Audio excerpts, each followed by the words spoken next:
the one that curved under and then under on the inside. That, oh, and those thin glasses that he did inside. Oh, Cool. with the black oak. I think it was black oak. Yeah. Oh, beautiful. Black Oak Speaks. There you go. Black Oak Speaks. Yeah. It's beautiful.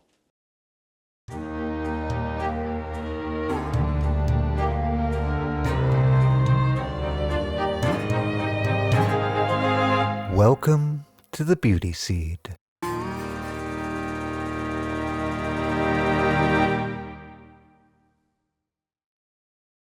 Well, as you see, I'm. It's the first real rainy day of fall. And you're here at still the in your Beauty bathrobe. Seed, and I am proudly still in my bathrobe. And, well, I'm going to play Mr. Rogers here for everybody. I'm going to switch into my slippers here. Because we're getting down to a warm fire season, sharing our fruits of labor from the year's bounty here at the Beauty Seed with our resident clown, mime, artist, lover of life, musician, a bounty of things that you have experienced in this life, a man after my own heart, because I too have a lot of interests and aptitudes that way. Oh yeah. And Sometimes we're talking about simple things, and I go, I know exactly what you're talking about. Yeah. Seemingly simple. Yeah, see, there you go, seemingly simple. Yeah, I mean, there's a certain amount of, from the outside, these things do look simple, and they become simplified through the context of applying ourselves kind of with an absurd diligence to the craft of honing our attention to be able to do those things and make it look simple. Yeah. Over when I first got back to the Eugene area, I Yeah. went to the Saturday market, and there was this guy that had some juggling equipment, and a couple people were showing what they did, and I said, "Hey, can I do something?" He goes, "Yeah," and I picked up and I do one of my old routines. I went, "You can always tell the good jugglers because they're the ones that make it look easy." This guy goes, "Oh my God, you don't have any idea how hard that really is to do that." And then I went like this, "Oops," almost dropped it.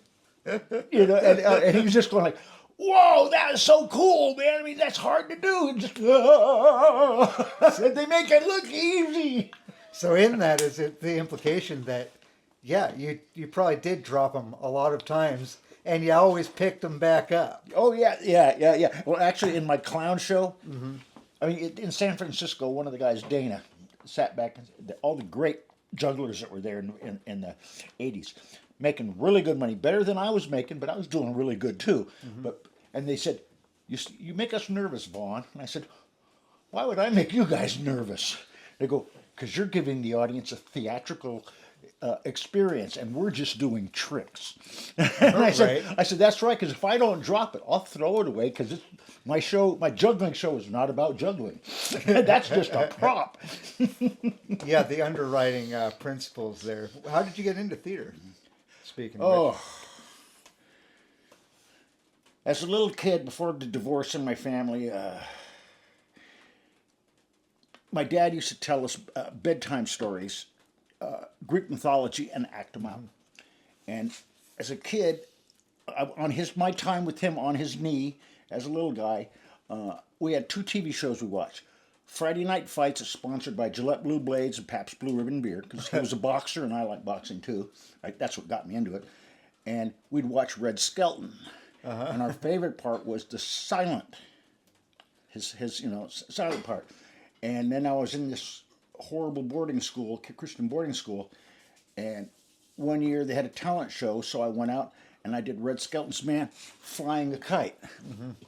And I won. And it was like, and then the next year they asked me to do it again. And so I ended up doing that same routine a couple of different times. And then, in high school, I was doing little skits, and I did Black Jim, which it wasn't called Black Jim back then. And I did wear a black face. Yeah. And I talked like Step and Part of the times. Yeah, and I talked like Step and Fetch It, which probably would have got in trouble with today, but I liked Step and Fetch It. I'm not familiar. He played the typical early black man who had no education and was like, "Oh, I'm sorry, you know," and I was like, caricature. I'll just tell him, I'm going down. Where you going, Jim? I'm going down to the well to fetch some water for your aunt. You know, because they didn't have a black guy to do the part, and I was like, okay. The teacher said, "You can do it. You can do it." So I did it, and it was a hit, I guess. My sister said, "Oh, we were all talking about how good you were," in that, and I was like, okay. Then I did skits in high school with my juvenile delinquent buddies every so often, and then I'm picturing you on the stoop. Instead of heckling passerbys, you were playing the rules. my street. Oh man, yeah. But that was it, and and then I started getting into more pure pantomime. I started out first doing a show at the first Oregon Country Fair at the Veneta site when it was still called the Renaissance Fair, and that was the beginning of my real career. Yeah, which was like 1970. 71, 72. Yeah. Right in the 71, I think it was. Yeah. And I kept doing it, and I started doing it at the coffee house, and I started hitchhiking out of San Francisco, doing every pizza parlor, coffee house, bar on the way down to San Francisco. I'd get some sourdough bread and some clam chowder, and then I'd start hitchhiking back up. And by the time I'd get back to up here, I'd come into the house. I'd go, okay, I got my rent, because I couldn't make any money here.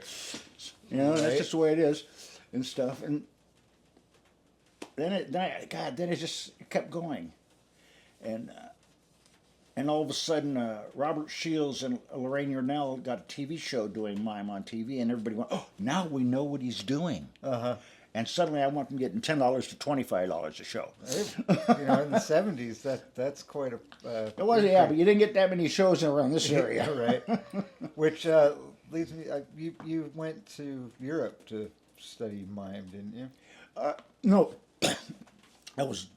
a guy was picking me up to take me to Europe. Because they said, "You're going to be the next great mime. We're going to take you, and you're going to be studying with Marcel and all this kind of stuff." Only problem is I had a little problem about getting a passport. Had to do with me being a early LSD guy felon. Yeah. We've all run afoul of our own behaviors. Yeah, they wouldn't even take me in the military because of that. Oh, jeez. I thought they'd take anybody. Yeah, not at that point. Not at that point. Yeah. But shortly after that, they would have. Yeah. But I got a chance to meet Marcel a few different times and discuss some stuff and disagree even on technique. And I gleaned everything I could from him and from people that studied with his teacher and other mimes like Jacques Lecoq. And every time I met good mimes that had studied with Marcel or something like that, and they were here, I'd say, "Okay, man, let's hang out and do some shows together," and I'd milk them for everything that I could get of education. I'm curious. You say good mimes. What makes a good mime? Practice. How do you get to Carnegie Hall? I mean, it's Same way. Yeah. I mean, can you give me a demonstration of like what would be objectively a bad mime, like the box? Okay. Yeah. As a matter of fact, I went and saw Cirque du Soleil recently. Yeah. And at the end, their clowns did a bit of a mime thing. And my friend Russ Fish, who's also sent off to study with Marcel and Lecoq, or the crew, I mean, and I said, "You should have seen them." I said, "They could have paid me a lousy $10,000 to teach them how to do the wall a hell of a lot better." Yeah. Instead of them going, they could be going like that. Right, the little movements that freezing bring it your into hand frame. in the right place, not having it curled, because curl is for round objects. Yeah. Well, and it also, for a better camera angle, you had your first thing was You have to out be, of plane. Totally. For the audience's sake, and then you have your in plane and angle of, like, my wrists are so shot from years of construction and things. I have a hard time getting the angle. A lot of professional mimes have made this mistake when they go down and they can't do it like that. And I say, from my boxing world, I learned something like this. When you're hitting, your knuckles are up here. When you're going to the side, your knuckles are the side. When you're down here, your knuckles are down. Yeah. It's easy to get anywhere if you know that. Yeah. You know, just and I've heard people, oh, that's actually really good technique, and they're professionals. I'm like, yeah, you know, here's some different things. So the way to look at it. Yeah, in that there's this implication or this suggestion that if you know things, it gets you places. Where did Mime take you in the world, and what'd you do with it? I mean, I know that's a loaded question, but go wherever you want with it. Here's what happened: is it started my career really going.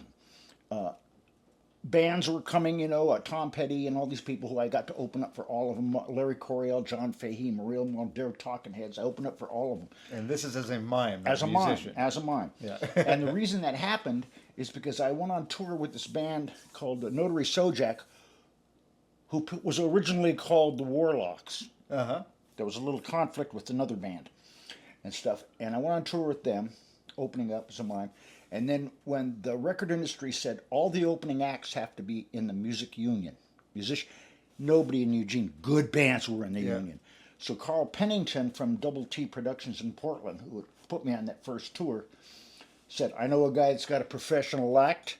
You can give him a raise and still save money, and he's not a musician. Next thing you know, man, everywhere I went, man, I'd go to the dressing room to say hi to somebody. Who are the guards? They go, "Hi, Vaughn, how you doing? Come on in." I'm like, "Yeah, I'm cool. Big man. I'm on cool. campus. Yeah." And then the whole, how should I put the whole rest of the 70s and 80s got in our way and stuff. And then I toured doing national school assemblies, doing K through 10, K through 12. Yeah, all through school, and that was a hard tour, man. I mean, that's a lot of traveling.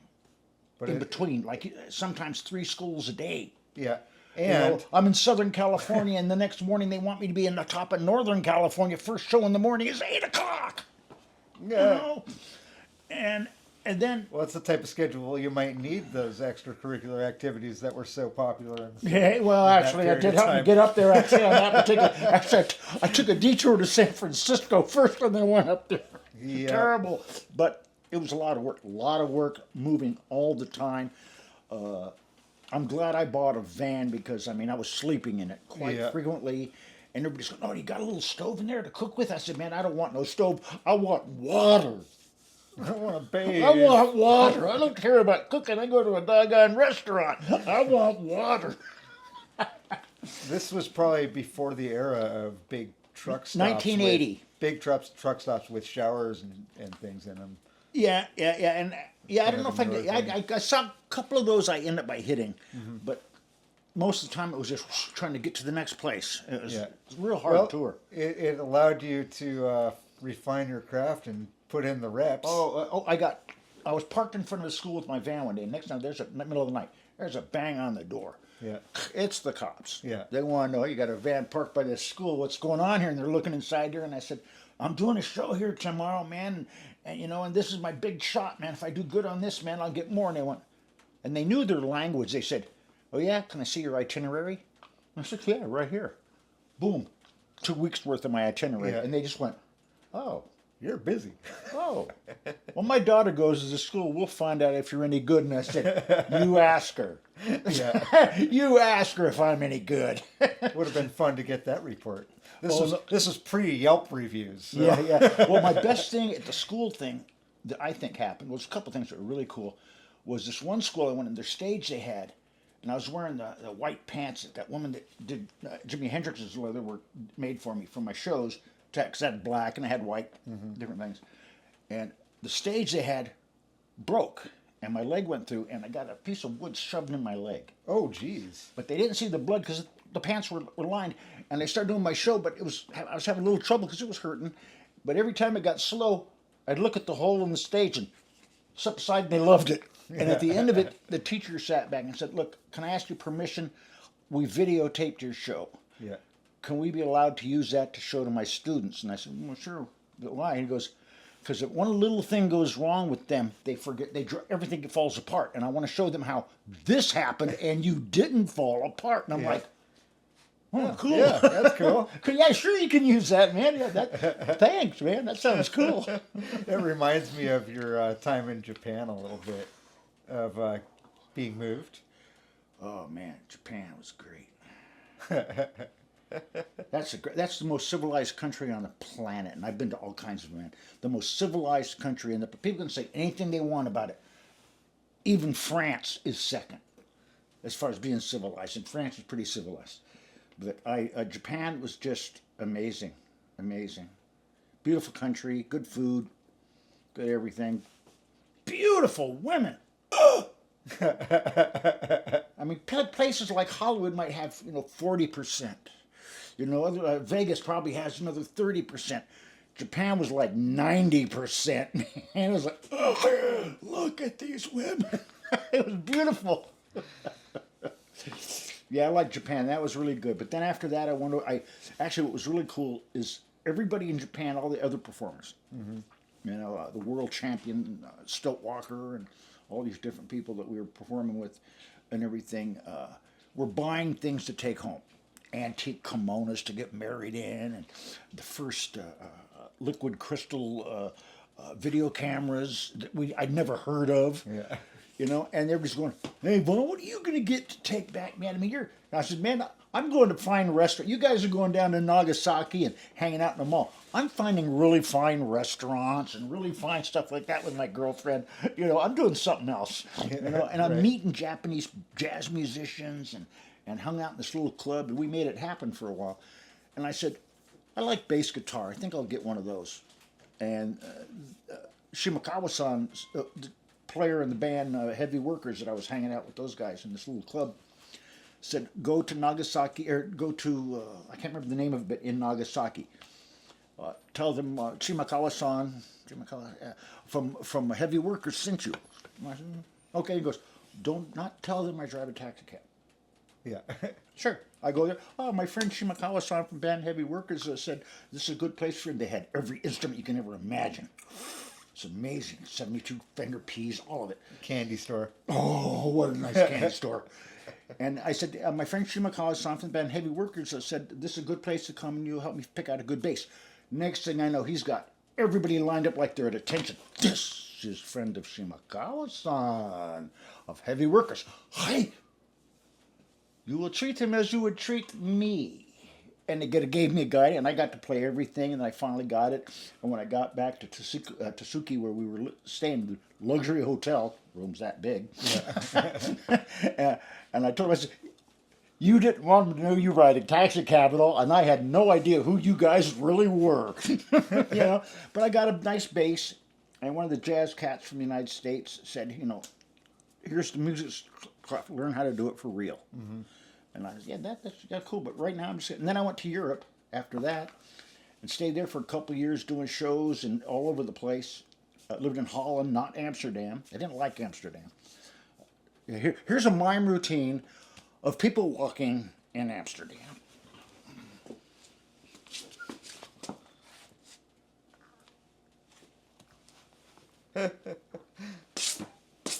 Oh man, there's so much dog shit around that town, it's insane. But I performed in all the little villages all over the place.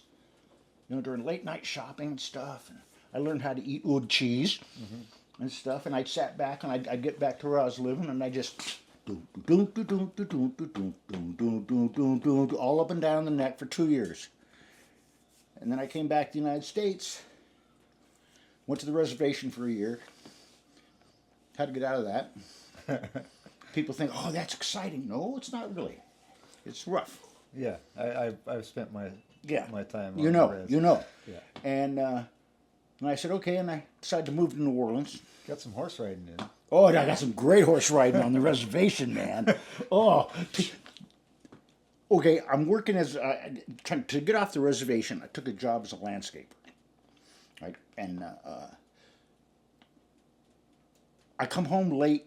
I'm coming home and down at the bottom of the road, there's a Tsuki store, and I see one of the local natives up there. We don't really know each other, but we kind of live close to each other. And he's having a margarita. So I say, get a ride up to the place? Yeah. Yeah, that's how natives speak a lot. Yeah. And I said, okay, so I have a margarita. We have another one. We have another one. And another one. Then we get a bottle of tequila. We drink that. And then we get a case of beer. And we go up to his place. And he says, let me think of Santa Fe. I said, a bunch of white people trying to pretend they're Indians, and if you're a Mexican artist, that makes you an Indian holy man. The guy downright laughed. And then said, do you ride? And I said, okay. We went around, opens up this tack room. Pick some tack. So, okay, I picked some tack. Good choice. And we walked around another quarter mile. There's the crowd with all the horses. And he goes, pick one. And I said, I always wanted to say this. I'll take the big gray. And he goes, good choice. And we got in there drunker than shit. Full moon night. Going through the arroyos, man. We stopped by some of the girls' RV parked out there. Oh, the boys are out riding tonight. And they gave us these foo-foo drinks. And we saw a couple other guys at their place and had some more whiskey. But Sounds like a lot of alcohol. oh, yeah, it was. I ended by getting bucked off the horse and getting broken ribs to go back to work doing. It was rough. But I can't remember the guy's name at all anymore. But he says, so what do you think of New Mexico now? And I said, oh, yeah, man, this is New Mexico. This is New Mexico, what I just did. And that's Right. the best thing about New Mexico, Santa Fe. A local guy in Santa Fe, I called it Santa Pe. Uh-huh. And he said, well, some of us call it Santa Flush. Oh, jeez, he was a native local guy. Yeah. But I went to New Orleans though, man, and I found a guy to study music with, Kenny Holiday. God, such a good friend and great musician. I just missed him dying when I went back down there, and I just started, taking music lessons. Not learning New Orleans music, not learning jazz, not learning blues, but learning how the chords and everything's put together. Structure. Yeah, the structure of it, and I did that for a couple of years, and I had this friend from Yugoslavia, who was a puppeteer, Valentino Georgevsky, and in the summertime, a lot of people leave New Orleans because it's too hot. New Orleans is pretty brutal in the summer. Yes, Especially with that smell. That Bourbon Street. oh God, I played on Bourbon Street. No, I quit. The street's not good for my shoes because I was wearing red suede and snakeskin Oxford shoes at that point. With thick and thin socks. I was styling out, man. Dapper New Dan. Orleans, baby. Yeah. I tell Oh, people, I'm from I love San that town. Francisco. I cut my teeth in New Orleans. We know where to button our dress pants on the inside.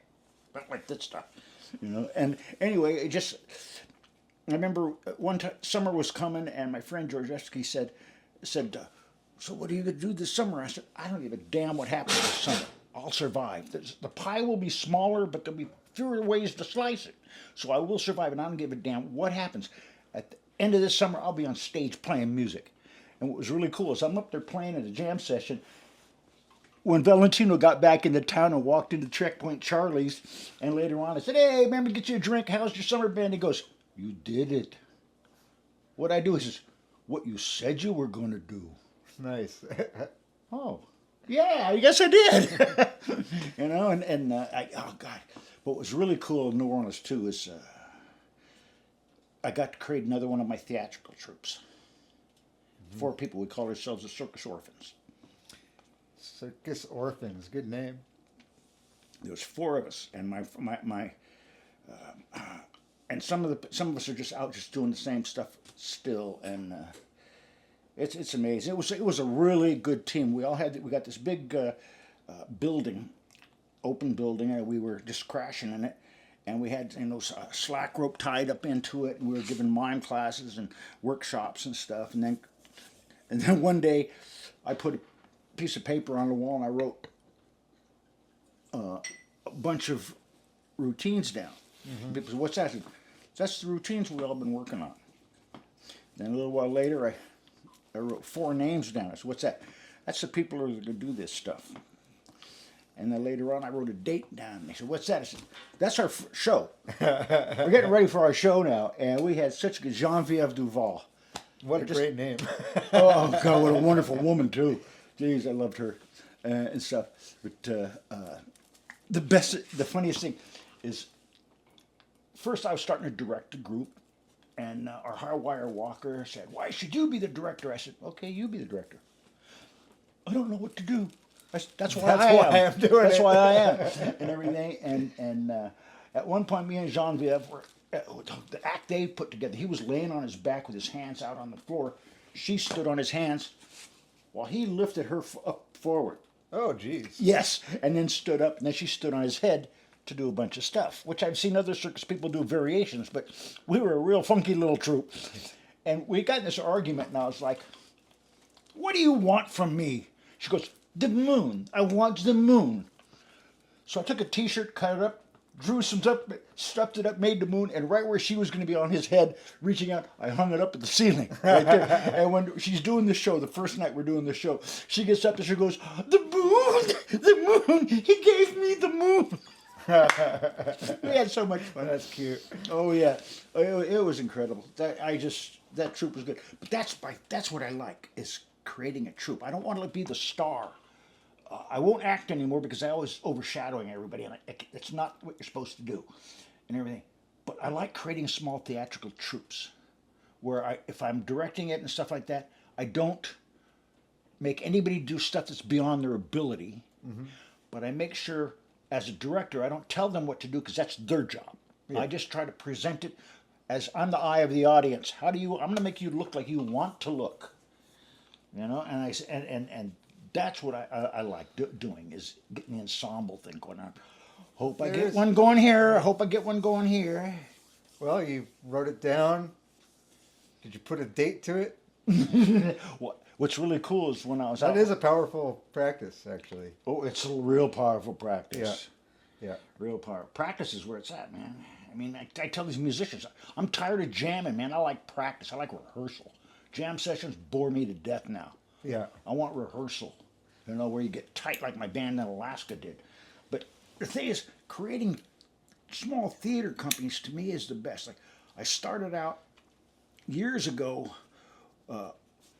as an adult here after my star started to grow a little bit from the country fair. Me and my best friend Marty Steinbach, I wrote a bunch of plays called Area 19. It was called Tag Theater. Mm-hmm. Why do I call it Tag Theater? Well, Ellen Watts already said, you're it. Yeah. So I said tag, and instead of attacking all of society and the insane stuff that was going on, I looked at our hip culture and tried to point out things that were problems with it. Yeah. One thing called, what was it called? It was called,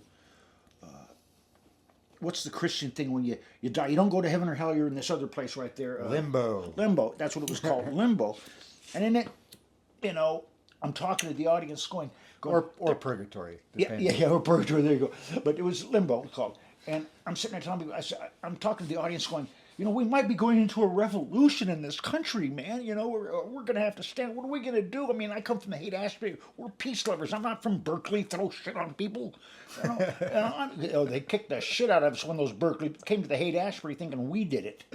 But anyway, I was saying this stuff like this here, and all of a sudden Marty stands up in the audience and yells, I'm tired of this bullshit. This area is under martial law. He looks at me and goes, boom! And I do this real slow Sam Peckinpah. Yeah. And I'm on the ground. Marty comes up on stage, grabs a broom, starts sweeping. Where am I? Where's everything? Everything's gone. And he goes, oh, move your foot. Thank you. Well, where am I? Oh, you're in limbo. Limbo? Yes, you're to be judged. I'm going to see God. I'm going to actually see God. Marty goes, what? See God? Yeah, like he's got nothing better to do but come and check on you. I said, well, but if I'm going to be judged, how am I going to be judged? And he says, you put your hands in the face of the faith of your brothers and sisters. You're with them. Whatever happens with them is happening with you. And then we look at the audience like, that's the question we ended it with. That's what I like to do. End with a question towards my audience on what are we going to do with this situation. And a high school teacher said, what I put together with Tag Theater, he said, oh God, I love what he said. This is the finest thing that's ever happened to the theater. But the theater will never know about it. And I understand him now. The revolution will not be televised. Yes, yeah. And the thing is, because what I did with Tag Theater is I said, no, we're not going to play characters. We play ourselves in this situation. It's almost improvised. Here's the basic outline. How but often how do we would do you, that every day, though? Yeah, how often? But how would you react to this situation? That's what I want you to do. The situation you're in, how would you react to it? And it was beautiful. We did a West Coast tour, all the way up and down the West Coast, doing all kinds of little places in a school bus. Had a great time. Oh, amazing. And everything. And even years later, I met this Scottish guy who's doing fire stuff in New York Broadway nowadays. Scottish guy. And he said, I want to do stuff like the old guerrilla theater groups, San Francisco, and this here, and tag theater. And I said, whoa, tag theater. He goes, yeah, that was me. And I called Marty. I said, hey, man, this guy said he's knowing about tag theater. And he goes, man, we only did like a dozen or so shows. I said, yeah, but we did them in colleges up and down. We did it in Santa Cruz and Whittier and colleges and stuff. Somebody must have put something online or something about us because it sure took me by surprise. And I had a really cool little troupe with one guy, a magician who's retired in Hawaii right now, man. Bruce Myers. And it was just the two of us doing magic and mime and stuff, and the audience loved it, and that was nice. And Well, let's dig into this tag theater. So what is so powerful about that question and drawing people into it? Is it a sense of opening up a space for them to empathize with? Okay, Or to answer that, I'm going to give you something.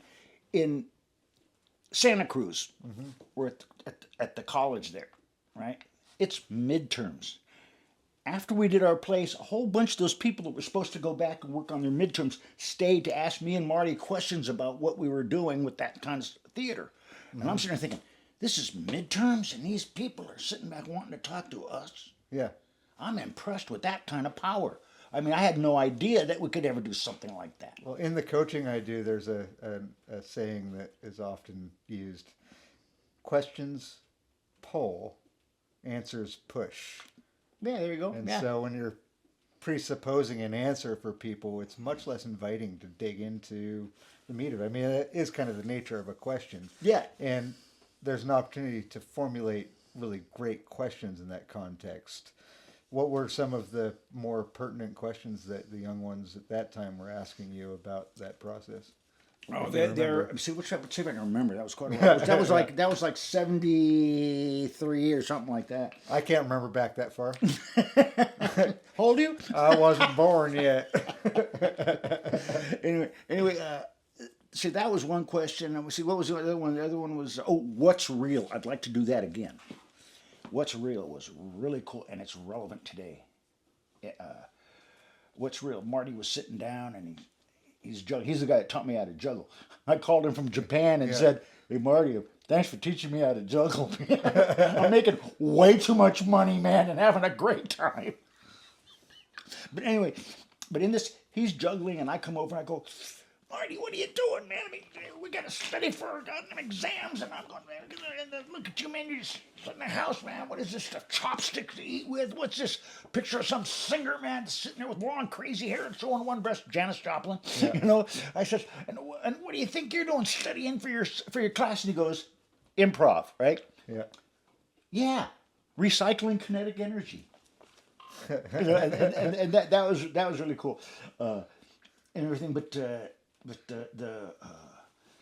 the one that really hit it, and we did it here in Eugene, and it just in a few places. But the performance in Eugene really caused a cool thing. What's news? Marty's sitting down. He's reading the newspaper. We had a friend, John Norris. This crazy wild Vietnam vet who went by the name later on of Sunflower Ave Elf. After I read his notes about what all this changing names and roles and all that stuff isn't new. I didn't respect him for that, but then Yeah. I found one of his notebooks and I read some of the stuff that he was involved with in Vietnam, and I decided he can call himself anything he wants. Yeah. Anything. I mean, horrible. But anyway, so I'm going. He's reading. I go, "So what's new?" He goes, "Same old, same old."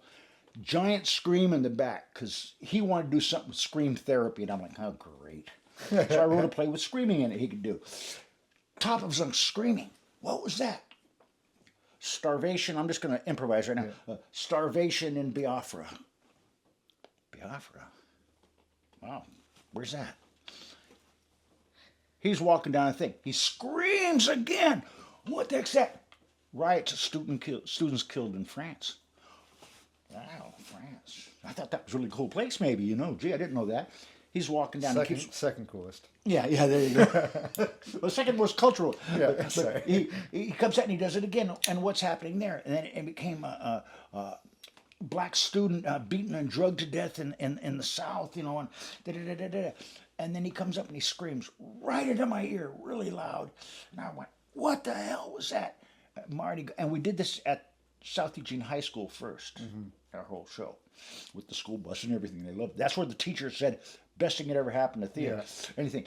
And he goes, syndicate brings heroin into Eugene, Oregon. And I turned around and I looked at the audience and did a big, giant, silent scream. And John walks over to Marty and goes, hey, Marty, what's happening? Marty goes, oh, same old shit. Oh, jeez. Yeah, that's powerful. What I want to do is add a magic trick to that. What? I mean, if you want to share. Sure. Torn and restored newspaper. Oh, nice. You know? What was that? Da-da-da. What was that? What was that? What was that? What was that? Same old shit. Yeah. I think it'll be really cool if I do it that way, man. Add that to it. But Yeah, it it would be gives it a relevant. sense of historicity. Like, you could tear up as many newspapers as you want. It's still going to feed you the same line of somewhere else. Okay, I throw the newspaper away. Go get a new newspaper, man. And there it is. I like the tearing it in half part. Tearing it all kinds of pieces, man, and then it's all together again, you know. I won't ask how it's done. I won't tell you. But anyways, that's the kind of stuff I was doing with tag theater. And then I just started, after that is when I started doing things like I was doing the Odyssey Coffee House at that point in the country fair, basically, and a couple of things and then going up and down the West Coast. And then I got the thing opening up for the musical acts, opening up for them. Talking Heads. That was weird. They didn't get the joke. Mime opening up for Talking Heads. And I had these people in the front there. It was their second album, Take It to the River. Yeah. And I'm doing my show, and they just destroyed my show. Fuck this shit. Psycho killer. Psycho killer. Fuck this shit. And I got pissed off. And there's a strange magic trick I know how to do.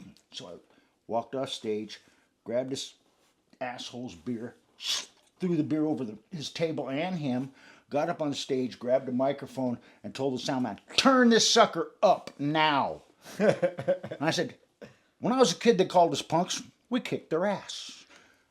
When you went to jail, they call you a punk, that meant you were getting it in your ass. And now I'm supposed to be intimidated by a 300-pound asshole in a 65-pound leather jacket calling himself a punk. Let me show you something. And I took a bite of the glass, his beer glass, and for the rest of my 45-minute show, I ate it into the microphone.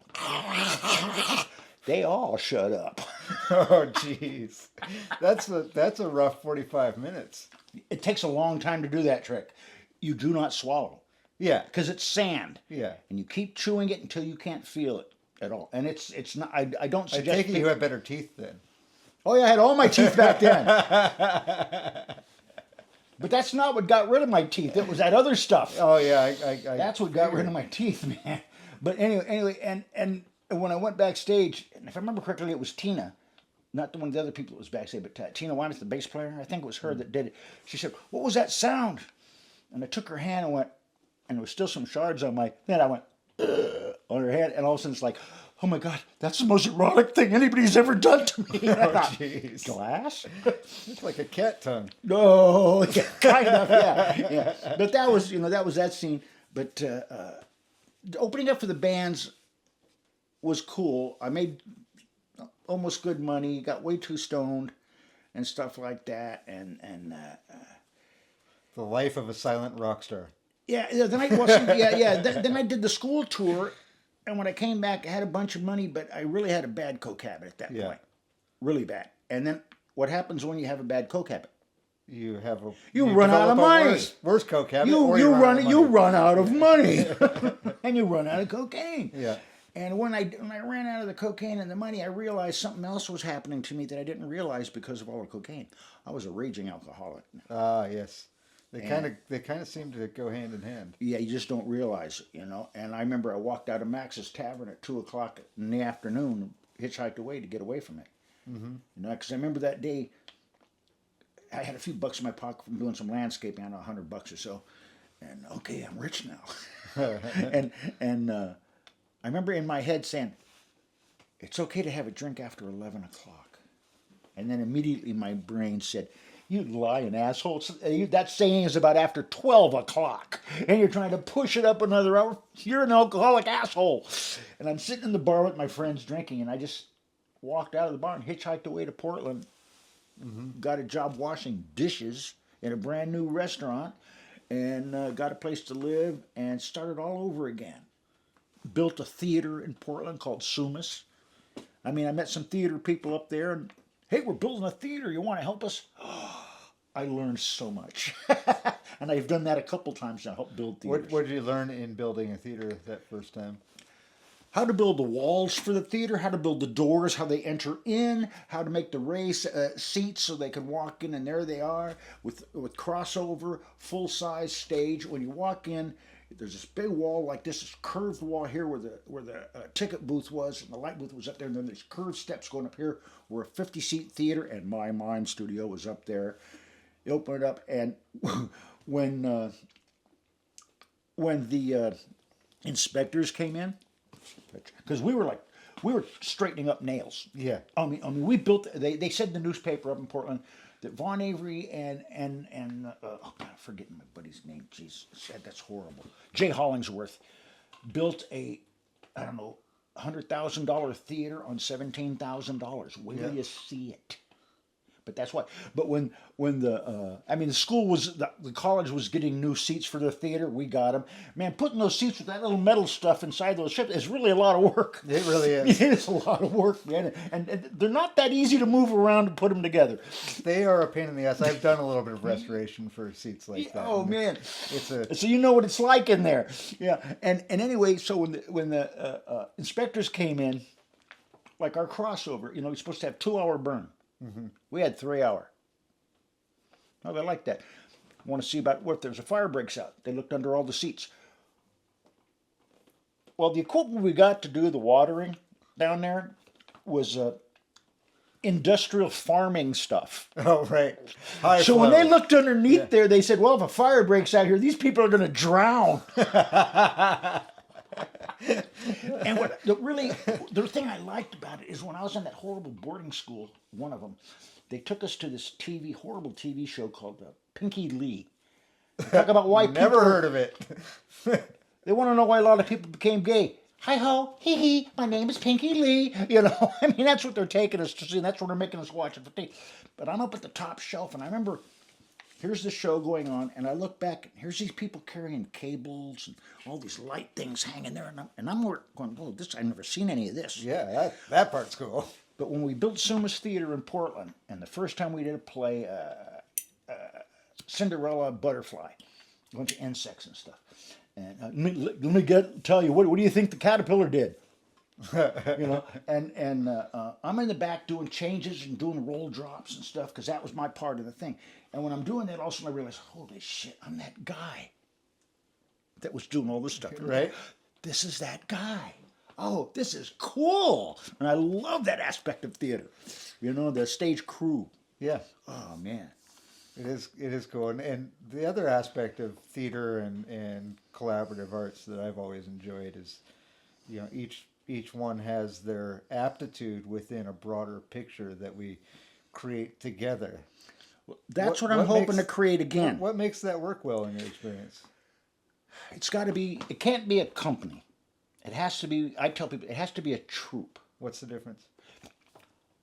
And if I started a theater company here, you work for me. Yeah. But a troupe, we all work together. Like I'd like to start another one, which I'm hoping to start one around here. I'm getting my program put together and everything. But I want everybody to know, I don't want just actors and performers. I want to know if they know how to do lighting, sound, advertising, costume making, other things that are part of theater. So it becomes us creating the whole, and everybody being equal. Because the artistic director is one person, but the costumer is just as important. Whoever's doing props is just as important. Everybody. The person who's taking care of the van, if you're touring, is important. And everybody, if everybody does something Yeah, like because that, it fucking sucks to be broken down on the side of the road. with all your equipment. Yep. Oh God.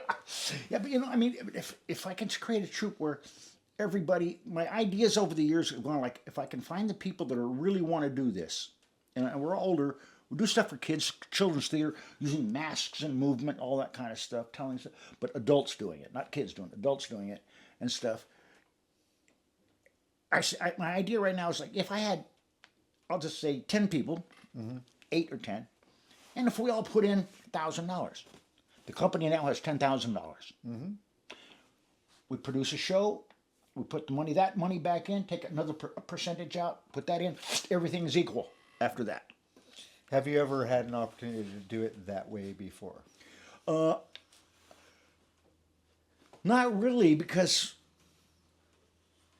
most of them didn't last that long because life went on in so many different directions. But it's what gave me the idea of how do I create this, especially now as we're older and more in one place instead of like me was traveling all over the world. It's like, and I'll tell you something. Touring is not conducive to family life. No, it's not. I gathered. If you're on the road for a long time and you come home and you see a strange toothbrush in the bathroom, don't complain because you already did the same thing. Yeah, right. And that's a fact. That's the fact about it, man. Larry Coryell told me that. The great jazz guitar player. He told me that. Huh? Don't know. Oh, incredible. He did. We used to send Christmas cards and everything because I was asking all these cool entertainers about, okay, I'm going to be going on the road soon. Let me know about what's going on, what I need to take care of. Oh, make sure you got a good vehicle that you can sleep in when you need to. Right. And don't get mad at your lady if there's a new toothbrush because that's going to happen. Oh, wow, that's a bummer, but oh, yeah, it's true. But now, I'd like to just, as a more thing, I'd like to just create something that's for just like around here. Something more cohesive and regional. Yeah, regional, definitely.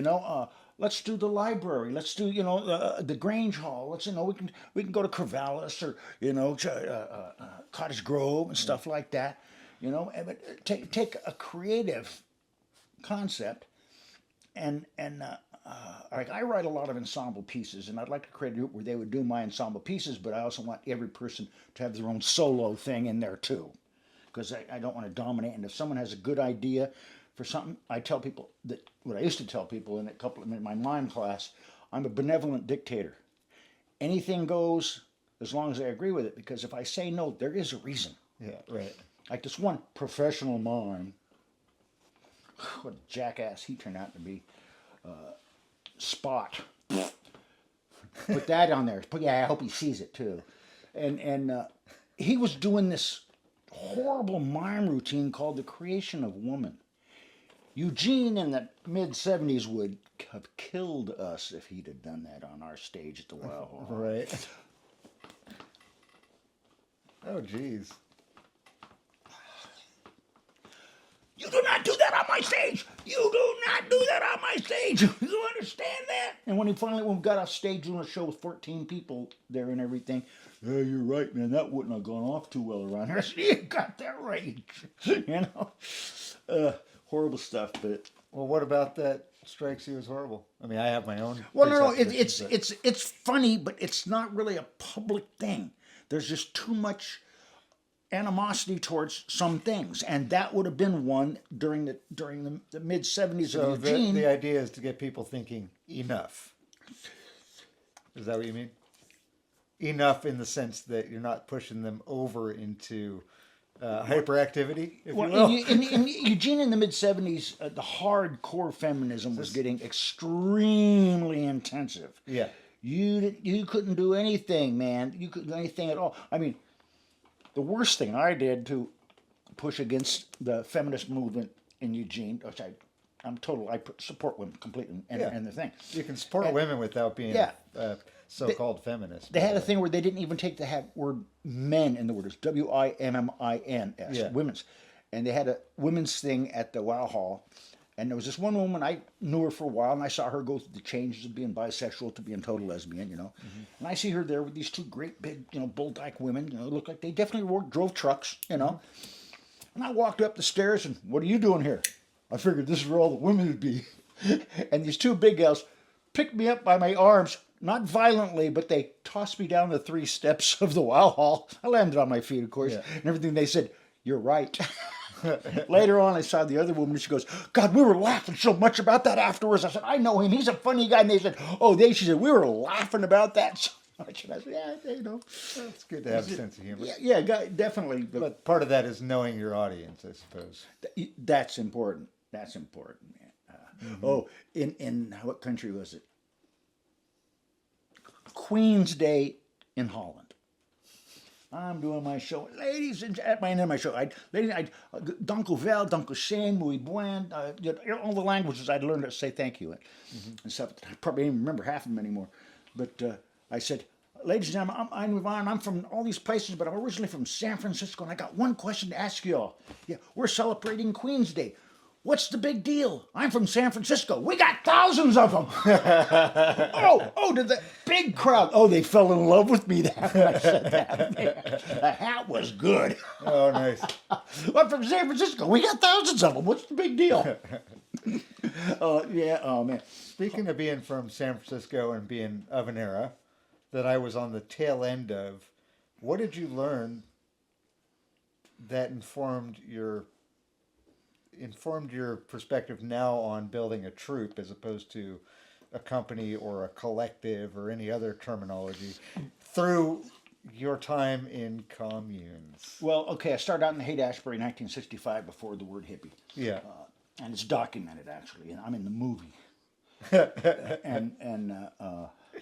It's funny, like I'm still in contact with some of those people. Grace Slick, Jack Cassidy, Yorma Cocoon, and, a bunch of these people from that era, I'm still in contact. Hey, man, we're still doing it. We're still there, and it's like, it makes me proud and stuff. But I think that's when I first learned about communal living.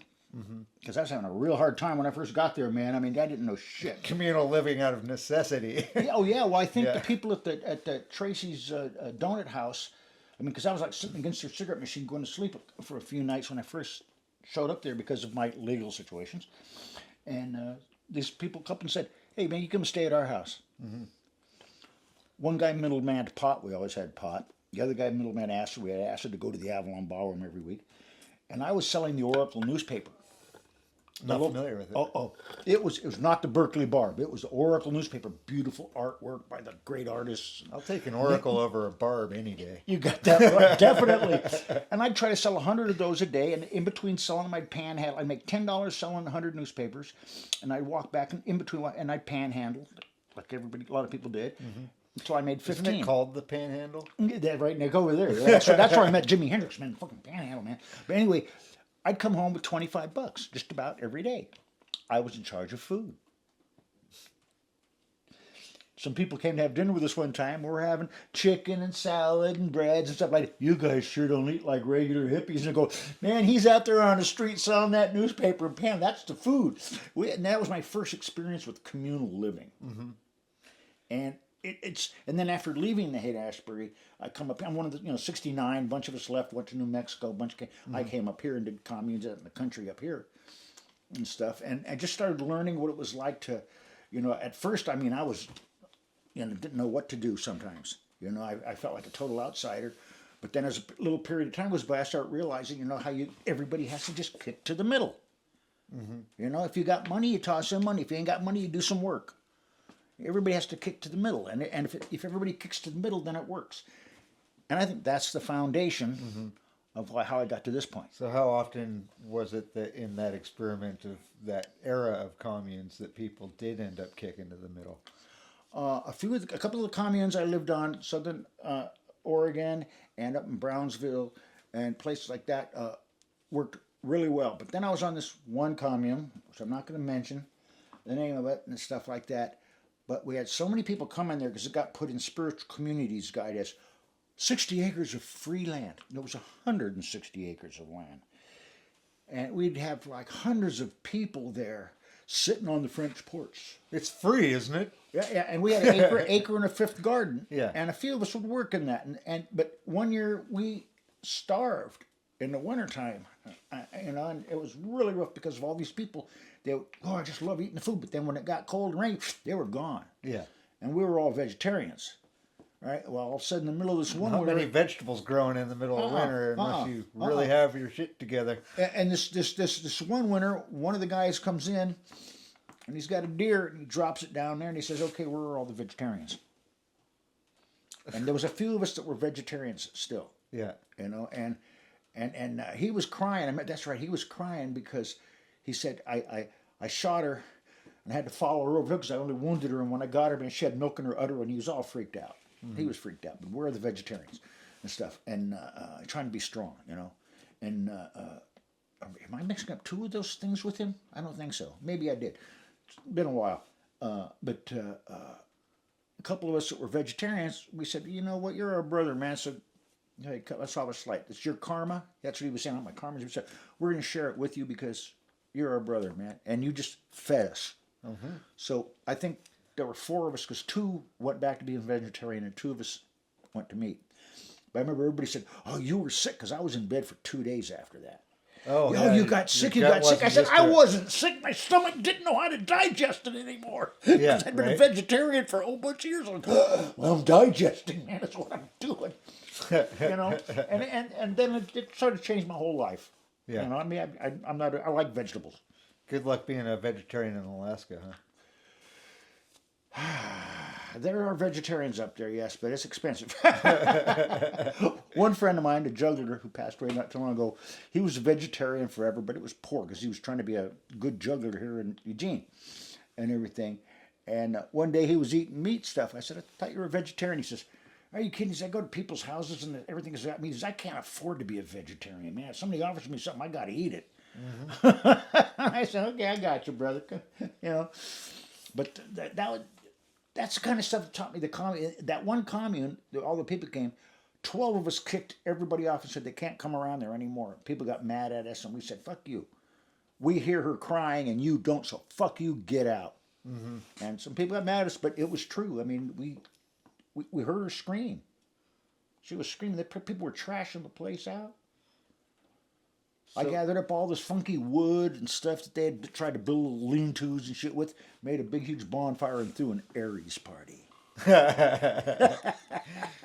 All the bad vibes went up in smoke. Oh, man, all these people came to the Aries party, man. You should see some of them, man. Some of the guys come, like me, I'm wearing my elk hide leather pants and a velvet shirt. That's one of my costumey kind of things, Yeah. And so some I'm kind of flashy, got hair down to here, no shoulders, with thick hair and everything. And some of the guys come with like wolf hide vests and stuff. And it was like, yeah, this is intense Aries shit. But that stuff taught me that there's a team effort that has to happen. Right. In anything. And this guy told you since I've been sick, man, I feel useless. And I don't like that. Yeah, I get it. I'll tell you something after this here about recently. But anyway, so that taught me that. And then trying to get a theater troupe, and a couple of times like Circus Orphans. I mean, God, the reason it worked is because we all loved each other. Mm-hmm. The reason Tag Theater worked is because we loved each other. The reason that the Friendly Medicine Show with me and my magician buddy there, we were friends. We got along. And yeah, we're a team. We can do a 2-hour show, just the two of us, half hour.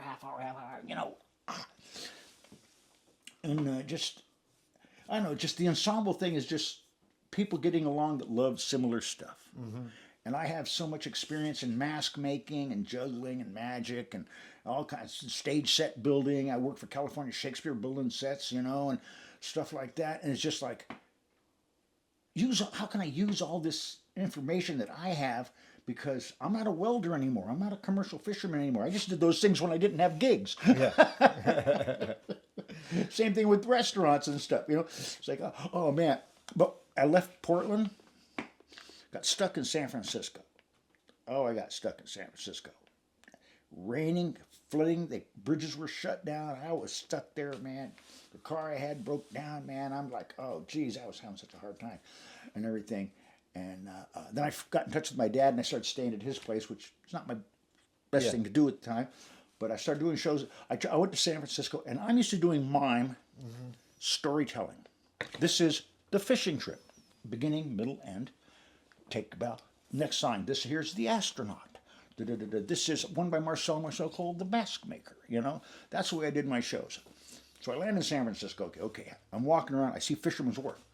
I see all these people there, and I see some balloon clown. Oh, Pickens. Okay, this is where you go to work.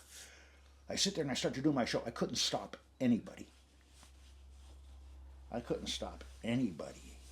And it was like, what's going on, man? I mean, I've been a semi-star. Yeah. And now I can't do shit. And I see these clowns and mimes and people sitting there, balloon clowns, and I'm sitting there talking one morning, and I walk up just to listen to see what the hell is going on here. You know, these people are working and I'm good, and I'm not doing shit. Right. And all of a sudden this guy goes, excuse me. Oh, yeah. Are you Vaughn Avery? Yeah. What are you doing here? My show. And he goes, your show? Yeah. And he goes, you don't remember meeting me. We met in Portland. He was a mime also at the time, too, and stuff. And he says, Vaughn, you can't do that stuff here. I said, yeah, tell me about it. He goes, let me show you how it's done. And I used to look down my nose at this type of, what they call mime, mimicking behind people and stuff. He says, walk behind me, I'll walk behind them. And we did that. We'd make $11, $14 and stop. And he'd want to get a little bit of pot and some, like bologna and some white bread to eat. And about 4 days later, I go, I'm going to stick around a little longer. I get back to where I had my truck parked, and he had his car parked. And he says, did you make any more money? I said, yeah, I made $34 more. Wow, cool. I started making $34 every time I was up there by myself. Then suddenly I was making $80 every time. Then suddenly I was making $102 every time. Then next thing I know, man, in 2.5 hours, I'm making $300. Refinement. Yeah, and I was only doing my show for 2.5 hours a day, 2 days a week, and I was making between $500 and $750 a week. Yeah. Cash. You know, and of course me, I always spend my money where I live. Same thing when I toured the world. Instead of grabbing the money and coming home, yes, I'm doing really good, I'd stay in these places and live with these people. Mm-hmm. You know, spend my money there. In Scotland, Ollie, your band's gone back to Alaska. What are you doing here? I'm giving you your money back. What are you talking about, man? I'm going to have a good time here in Scotland. You're going to try out your finest scotch. Oh, So boy, oh, boy. In the San Francisco The Isle of experiment- Skye makes Talisker scotch. If you don't like peaty, you won't like it. What they hear in the United States, I've they call had it. Yeah. If you don't like peaty, you won't like Talisker.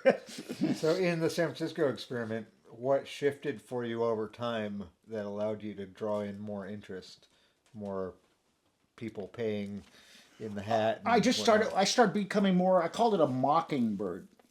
Uh-huh. For example, like Every Baby Was Mine. Sometimes I look like a pregnant woman. Oh boy, I saw these Japanese guys going by, and I started going like I was taking pictures, and I jumped up like a martial artist. Well, that one Japanese jumped up and did a martial arts stand. I mean, I did a fake run away really quick. Oh, a couple black guys come by, gentlemen, Yeah. I pick up my little suitcase and I start walking next to them like it's a ghetto blaster, and they're going, "This mime's crazy." I put it down like I was pulling their hair and went. Put my foot, started springing away, and they're like, "Look," and they stopped and watched me. And the best one in the street thing, this guy's running around in a Corvette convertible, going around in circles. And every time I'd come by, I'd see him. I'd make sure he saw me, and I'd be going, "Ooh, yeah!" And he'd just go beep beep. And as soon as he'd go by, I'd go like I'd go.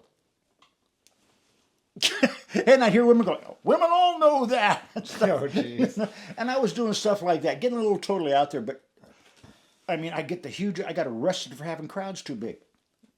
I got my mime face in the San Francisco City booking book. Dink. But I started making really good money. There's only two places I've ever About been. right to assemble. No, actually, it was MPC 22. It's the same thing. They arrest a drunk who's asleep in front of a storefront. He's blocking the business. And I had hundreds of people watching me. I mean, when my brother got out of jail, him and my dad, and my sister came to San Francisco to find me. And what my brother said is, yeah, we're going down the street and there's all these people standing there laughing. Going, what the fuck are all these doing? People blocking them. What are they looking at? And I look across the street. Oh, it's my brother. It's Vaughn. So there seems to have been a sense in what you're telling me that there was a willingness to laugh at oneself and to poke fun at the different quips and quirks of our of the times. Yes, but you got to be careful. Do you think that that's still around? I tried to teach somebody who I mean, the thought could have willingness been part really of it. good. There's not much of it around. Pretty much Yeah. Mime's having a hard time these days. Because what happened is, okay, Marcel made us all put whiteface on. That got a little old. People stand still like this and call themselves mimes. And they're freeze. And it's like, okay. Like this one the kid. statue thing. Yeah, this one statue kid in San Francisco said, man, your act's different. Because my act's standing there, but your act's, it's like a basketball workout. And I went, yeah, that's a good way to put it, man. Because at the end of 2 hours, I'm like, Right? You earned that money. oh, yeah. But it was really different, and I ended up by getting a lot of respect for it because I was making good money, and I was only able to do that kind of act in San Francisco and New Orleans. I never found that kind of spot that worked for that anywhere else. But like in Europe though, when I first went to Europe after Japan, friends in San Francisco that were hot performers, and one of my students, Katie Holcomb, was hanging out with everybody, and they used to say stuff like, how come we never see Vaughn after showtime? Oh, you don't understand. Vaughn don't hang out with us after showtime. He's got a whole other scene going on. What's that? Blues clubs. She goes, he takes off his bowler hat and his bow tie. He puts on a fedora hat and a silk French tie, and he's at the blues clubs. Yeah, oh, yeah. But it was amazing. San Francisco was, I really had such a good, since I'm from San Francisco, it made me feel so good to be doing good in that city. Doing good in that city. Then I ended up by going to work for California Shakespeare building sets, man, and the reviews the sets got were great. The reviews the actors got were pretty horrible. Let me see. Bulldozing Shakespeare. Wait till you see the sets. Not ready for primetime Shakespeare. This set crew is amazing. Juliet doesn't have a clue who Juliet is. Classic stage set. Beautiful. I mean, hey, cool, man. Not even being an actor and getting good reviews. Yeah, but then, but New Orleans, studying music was cool, man. And I ended up by working in the casinos and all that shit, but I hate casinos and stuff, but it paid good money. Yeah, there's a whole parallel story here of the music part of your adventure. Well, see, okay, well, like I said, I bought the one bass in Japan, and then I was in Europe practicing. I went to San Francisco, and then I got the gig in the casinos making quite a bit of money. And everybody was going, oh, they're getting cocaine and good pot, and buying themselves a new car, getting a nice apartment, you know. And me, I kept my $205 little apartment the other side of Esplanade Street for $205 a month.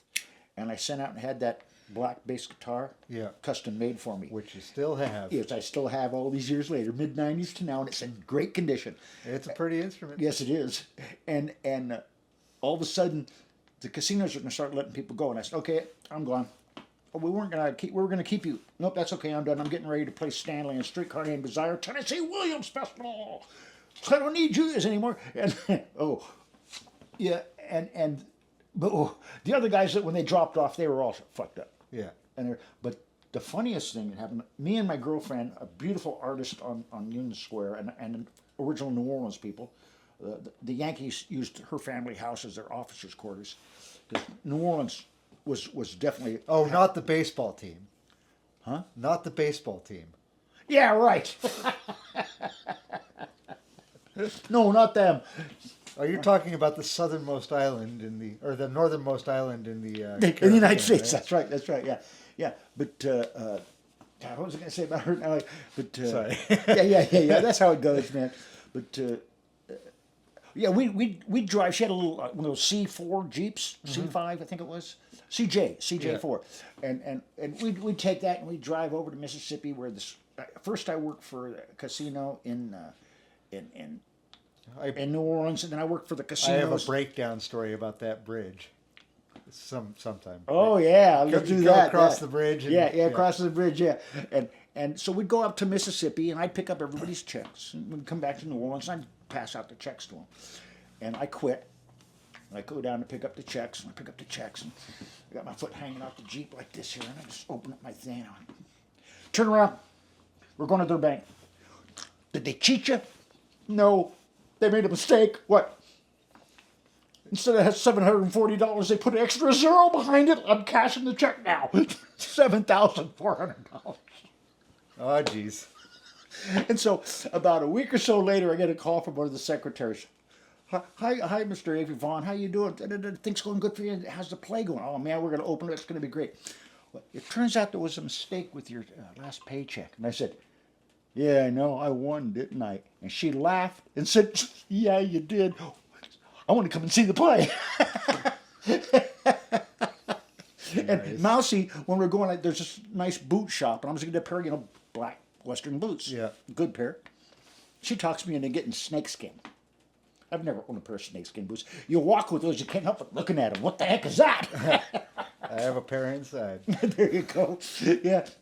Better put that stuff on because they just peel.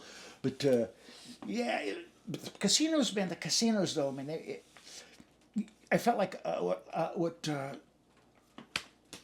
you're the end ride at Disneyland, Yeah. and you're basically, I just bought new costume parts, made sure I had good props, and I'd sit there practicing my juggling, going nickel slots that way, restrooms that way, nickel slots that way, restrooms that way, and it was basically highly paid practice. A highly paid concierge. Oh, God.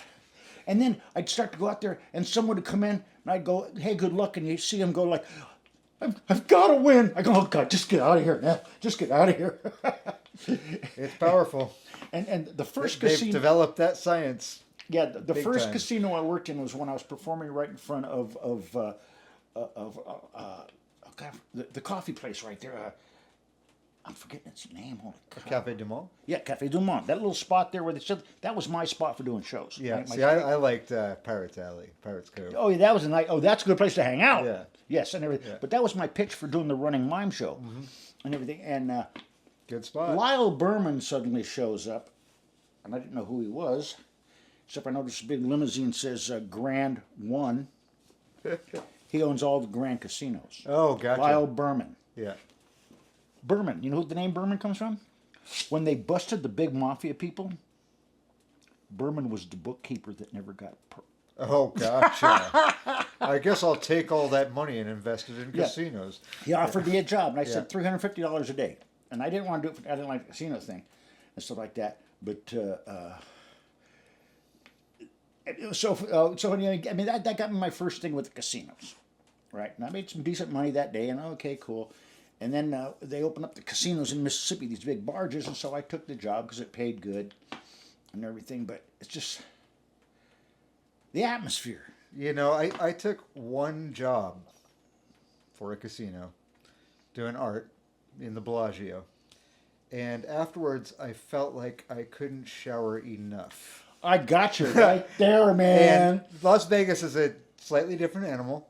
But what struck me about Las Vegas is there are carpeted golf cart superhighways underneath the casinos with door after door after door of every once in a while you see them opened up and you're like, oh, I don't want to know what's down there. There's some nasty going on in those places. This one I was working at the Grand. This one, the walkers, the floor walkers, they're assholes. Those are gangsters, man, straight ahead. Yeah. This guy walks up to me and says, "You take too many breaks," and he grabs me with my arm and goes, "God, you're all sweaty." I said, "Yeah, dude, that's why I take breaks. What do you think?" I mean, this guy's a big monster. Gonna eat, he's gonna eat you, but it's like, fuck you. Yeah. Telling me something like that. You're just a fucking handyman. Yeah. I'm an artist, man. Get the fuck you off. But it just the casinos just kind of ugh. And then I go in and I do Stanley. Stanley. Streetcar Named Desire, Tennessee Oh, Williams right. Festival, Yeah. French Quarter. Oh, you had the leading We will role. not be performing Streetcar Named Desire for 3 years until people forget what Vaughn Avery and Claudia Davenport did, because it wouldn't be fair to any other actor. The time's picking. Nice. Oh man. He remembers that one. Oh boy, that's my favorite. I put that in the top of my resume. Yeah. There's some other good ones too. Eugene, I got a great one in Eugene for my clown I was doing the Christmas fairs, right? I just got back and Vaughn Avery's clown is a clown is a cartoon character from the squash and splat era. Let's hope he sticks around for a while. I thought, oh man, do I ever like that review? Oh yes, I understand exactly what you're saying. I loved it. Nice. Oh yeah. But when I first went to Europe too, the folks from San Francisco said, "So Vaughn just got back from Japan. Where is he now?" She goes, "Oh, he went over to Holland because he met a Dutch woman he wants to marry. So he's going to meet her country while she's still in Holland." And I went, you can't do shows in Holland in the winter. It's too cold, too much snow." She goes, "You guys really don't know him, do you? He'll be doing colleges, schools, elementary schools, bars. He'll be doing all kinds of stuff. He won't have to be outside." And that's exactly what winter is. You just go and you get the gig. If you can talk to him a little bit, you got the gig. Yeah, and you open yourself up to opportunity. Because a lot of people shut the doors on success by not availing themselves to new experiences. Well, the good street performers, what I found out, I can't remember exactly the price. I'll just say 250 guilder at the time in Holland to do a show. Or maybe it was only 150. I don't remember now. But they'd come in, they do their one show, which is about 45 minutes to an hour long. Me, I came in and I said, "Look, I'm going to do 3 sets, about 45, 45, and 30. I'm going to do long breaks because they won't be drinking or talking while I'm performing." "Oh, no, you don't know this place, man. They'll be drinking and talking." I said, "Trust me." And they never did. They paid attention to my show. When you're doing silent, people look and everything. And they really liked the fact that, I did a whole evening for the same price. These people did 45 minutes. Yeah. So boom, I was working in the bars and the colleges, and I'm doing chain escapes and shit. I'm doing this college, and I'm doing the chain escape, and here's this big, tall, blonde, big boobed woman that's helping tie me up in the chains, and I'm making all kinds of weird. "Are these real chains like they might be found in your bedroom?" And all of a sudden I hear in the back of the room, "Oh yeah, that's my girlfriend," and yes, they are. "What?" And she tied me up really good. Her and her friend tied me up really good. I got out though. But the thing that's really funny is I sat back and I said, when I'm tied up, I said, "Before you leave, I'd like to have this audience know one thing. What is your name?" "Yes." "Let's give her a thank you." "Yes." And now when I looked over, I glanced at her tits, I said, "I can say, I've seen the Dutch mountains." "Oh, that's flat. Oh, did that go over good?" "Yeah, they just lost." I looked at her tits. "I have seen the Dutch mountains." Oh, it's very flat. It's very bad, but yeah, she wasn't. Not at all. But that's the kind of fun stuff that just, you can't plan them. Yeah. You can't. Heck, one of the shows I did there, there's a Hells Angels group there. Oh, really? Oh, yes. I wouldn't have expected. Oh, yeah. No, there's the Hells Angels group there. They're all over the world and everything. And a couple of those guys got up to tie me up in the chains. What a lousy fucking tie-up job they did. Before they were able to step off the stage, I was out of them. "Go, here, let me help you, man." And that's when I got these 2 girls to come up and tie me up, and that happened. They did tie me up real good. But the HAs... They were having fun. The girls were having fun. The HAs were just... I thought they were going to do a real good job. But no, they didn't. I just went, it's off. But the thing is you can go anywhere, and as long as you talk to people and they feel whatever you got to offer, it's honest. Yeah. You're not bullshitting them. Yeah, I'm not a big fan of being bullshitted, so. No. But to me, it's been great, and I come back to the United States, and God, boy, things got hard. As soon as I got back to the United States, things got hard again, man. I mean, whoa, this has been hard. I'll tell you something, brother. I haven't liked much since I got here until I got here. And I keep telling you guys, thank you. Yeah, and thank you. Jeez. But, and stuff. But then my band from Alaska, we went to Scotland, and then we went to Florida. We took over Key West. Couldn't believe it. We took over. But then we went down to Guatemala. Had a really good time down there playing. And then I got an old friend of mine from Eugene. She's a nurse down in El Salvador. She got me to come down to work with, I like to say, the revolution. Training revolutionaries in El Salvador who do not want to come to the United States. Yeah. They want to stay there and change their country. So how do I teach them how to be revolutionaries? You got to change the way people think around here if you want to do that. Yeah. Here's what we're going to do. Children's theater. What? They got mad at me for a while, and I said, okay, just name a children's play. Three Little Pigs. I said, perfect. It's about bullying.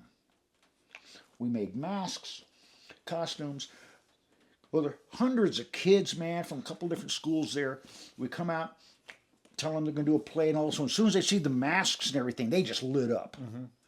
They do the play, and I let them write the play. I just showed them how to do some mime stuff because we don't have sets and everything. And they do it, and at the end of it, you got the big bad wolf and the pigs all singing, we don't like no bullying in Spanish, and we don't like no bullying for us. And they got these couple hundred kids all singing along with them. We don't like no bullying. And I'm just like, that's revolution right there. See, that's what I'm talking about. And then when I was leaving, they said, oh, God, I was hoping you'd be here longer. You could help us do another one. I said, I got one for you. What's that? Midas. Yeah. It's about greed. Oh, I said, take it to the kids. The world is your oyster. Take it to the kids. Yeah. You want to change your country? Take it to the kids. Pick up any play, anything like that has a moral thing behind it like that, Aesop, any of that stuff. Develop it out and take it to the kids. Well, there's a wonderful concept embedded in the name of the thing. Play. We learn a lot through play. It's a very powerful thing. Yeah, yes, it is. Yeah, it is. And brother, it's been wonderful playing with you here, both on camera and off. And thanks for coming and sitting with me for some time, shooting the shit. Oh man, there's so much there to dig into. I mean, you're kind there's of a lot, man. There's so glossing over this rapid fire of there's this place and this place and this place and. I know that there's here's the thing. A holographic expansion that could happen in every one of those little dynamic slivers that you just pointed at. Someone was trying to give me some shit about some stuff from years ago when I was an asshole. And I said, but you know what happened to way me? back then. They said, so what have you been doing lately? I said, I've got a chance to travel all over the world more than once under my own wings. Yeah. I wasn't with some other band or some other theater troupe. It was me. I got to do that on my own, and I got to meet people. Like when I first put on Facebook, well, doctor just said I got the big C. Japan, Europe, Central America, Alaska, all over the place. Vaughn, are you going to be okay? I mean, from everywhere. I mean, for a person who had been very super egotistical asshole in his life a number of times, it was humbling, man. We're all got our work to do. So much humbling. Yeah. So humbling, man. Just... wow, so many people cared. And a federal judge said, you've got so many friends that love you here where I raised my son and all, you know, that I'm going to see to it that you get to come up here and live. I've got a room, you can just have it. You can live here and bring your music and stuff up. My husband used to be in a band called Strawberry Alarm Clock a long time ago, and he's dead. And you can have his music room. And I met the good judge. She was a lovely lady. Yes, she was. Yeah, I'm so sorry I missed her before she died, man. I just broke my heart. She was so nice and everything. And she said, so many people over here, I'm going to see to it that you get to come here. Because you're stuck in the Mojave Desert during COVID and you're not happy. Yeah. I don't like the desert. My sister's a nice person, but I don't like the desert. And, you know, family, they bring out the habituated processes that we think we've gone through.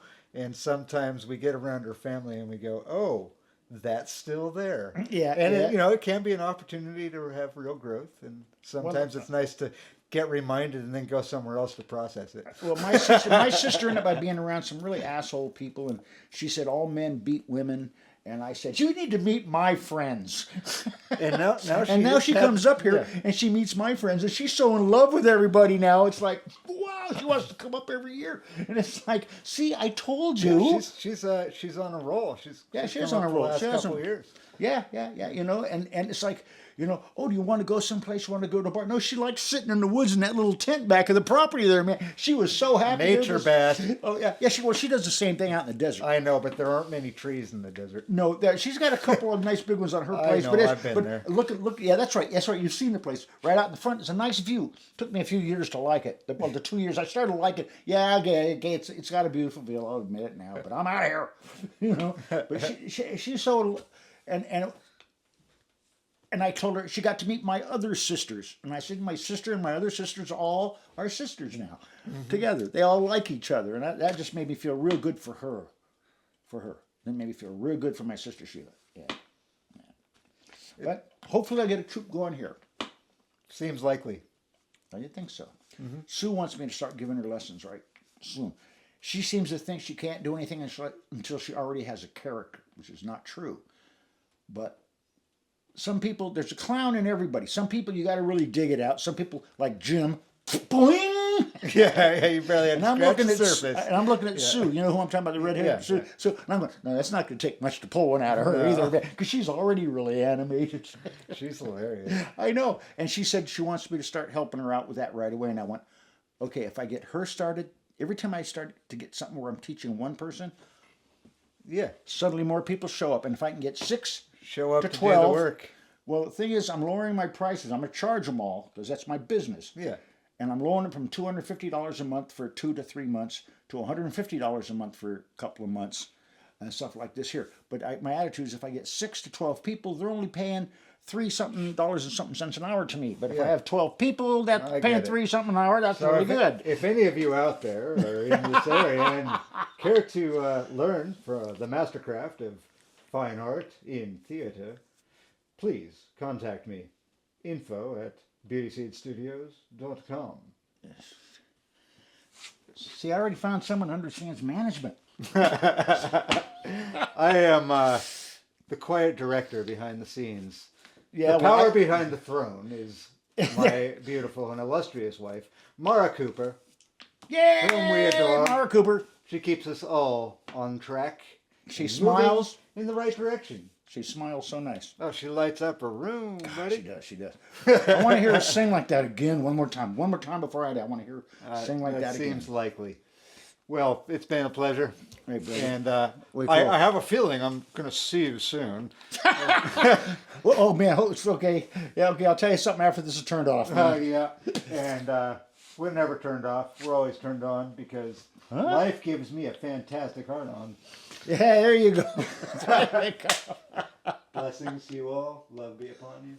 And we'll see you soon.